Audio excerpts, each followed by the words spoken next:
বাসায় গেস্ট আসলে আমি সবসময় ট্রাই করি টাটকা টাটকা বাজার করে এরপর রান্না করতে।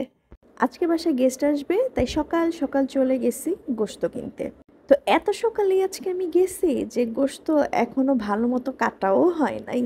এই যে মাত্র কাটতেছে ওনারা। তো এখান থেকে যা যা নেওয়ার নিয়ে বাইরে আসছি, বাইরে এসে দেখি যে নাস্তা বানাইতেছে গরম গরম।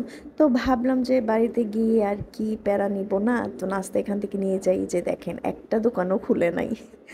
তো এইখানে এই পিচ্ছিটা রুটি বানানো দেখতেছি। ছোট্ট একটা ছেলে এত সুন্দর করে রুটি ভাজতেছে, কি আর বলবো।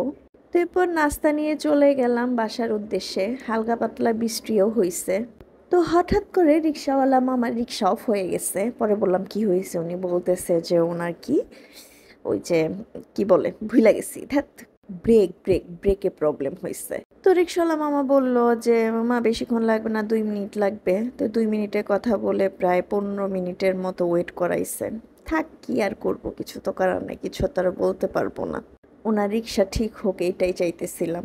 তো এই যে রিক্সা ঠিক হয়ে গেছে আলহামদুলিল্লাহ, এখন উনি যাইতেছে। এরপর গিয়ে থামলাম হচ্ছে দই মিষ্টির দোকানে। ভাবলাম যে এক পাতিল দই নিয়ে যাই। তো দই টই নিয়ে আবার গেলাম, দেখলাম যে আবার জ্যাম। মানে সেই দিন এত জ্যাম ছিল রাস্তাঘাটে, কি আর বলবো। এরপর বাজার সদাই করে সহিসাল মধ্যে বাসায় আসলাম আলহামদুলিল্লাহ। আসার পরে এই যে নাস্তা করে নিতেছি। কেন এরপর অনেক কাজ, ঘর গুছানো, রান্না করা, সব মিলিয়ে অনেক অনেক অনেক কাজ। নর্মালি আমার অনেক কাজ থাকলে আমি ঘুমাই, বাট আজকে ওই সুযোগ নাই, কারণ গেস্ট আসবে। আর এই যে বেবি মজা করে খাইতেছে, ঢংও করতেছে সাথে সাথে। আমি সব সময় সকালের খাবারটা ভারী খাওয়ার চেষ্টা করি। আর আজকে তো অবশ্যই ভারী খাইতে হবে, কারণ আমার সারাদিন অনেক কাজ করতে হবে। যাই হোক, গেস্ট অ্যাটেন্ড করা, গেস্টদের সাথে হাসি মুখে কথা বলা, এটাও কিন্তু অনেক বড় শক্তির ব্যাপার।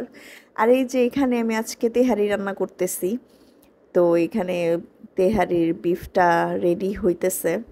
এত সুন্দর অ্যারোমা বের হইতেছিল, যেমন কালারটা তেমন অ্যারোমা। আর এই যে তেহারির ফাইনাল লুক, দেখতে যেমন সুন্দর, খাইতেও কিন্তু মাসাল্লাহ অনেক ভালো হয়েছিল।